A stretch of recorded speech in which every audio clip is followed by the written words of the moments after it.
केदार जोशी जी, जयपुर से। आदर आदर।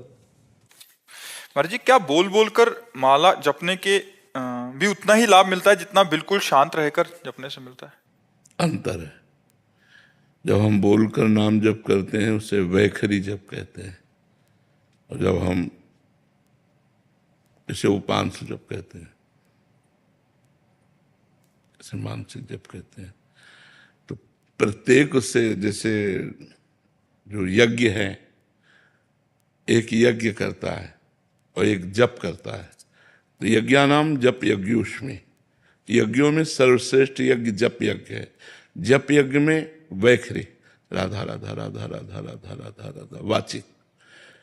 तो यज्ञ से 10 गुना बढ़ करके वाचिक जप में फल है, वाचिक से 100 गुना बढ़ करके उपांशु में है, उपांशु से 1000 गुना बढ़ करके मानसिक में है। ऐसा प्रभाव है।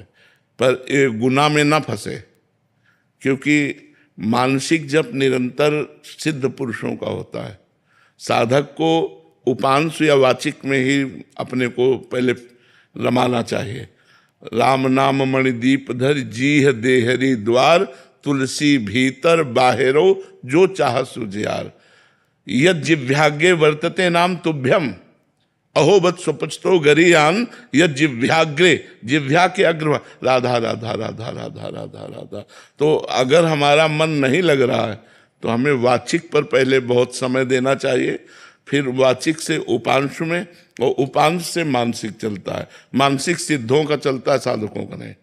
साधक को तो वाचिक और उपांश में ही अपनी परिपक्वता समय को पूरा लगाना चाहिए। और जब मन भगवदाकार हो जाता है, तो जैसे हम श्वास ले रहे हैं, दिल धड़क रहा है, ऐसे स्वाभाविक नाम मंत्र चल रहा है, दिमाग में छाया हुआ है, वो बात अलग होती है।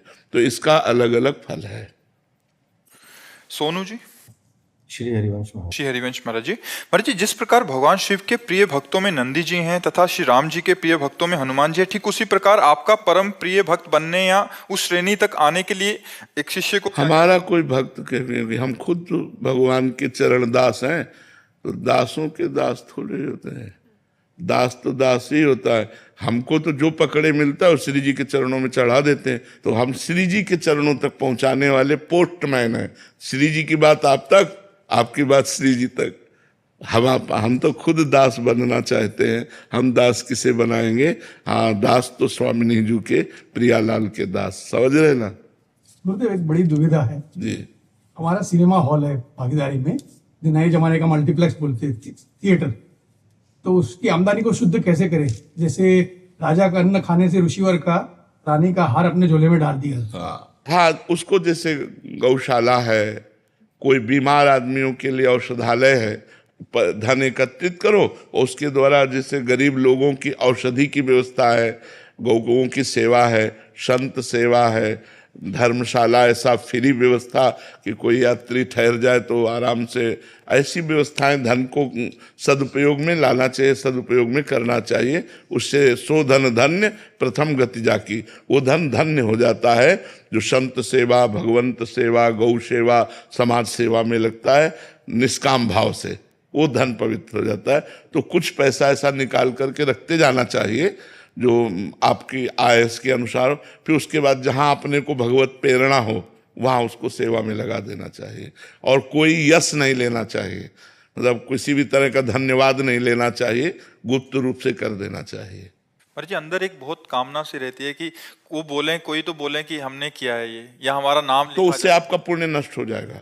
अगर आपका पुण्य पूरा बचाना है तो मतलब ऐसी जगह दिया जाए जहाँ आप पानी भी न पिए और आपको कोई धन्यवाद भी न बोले।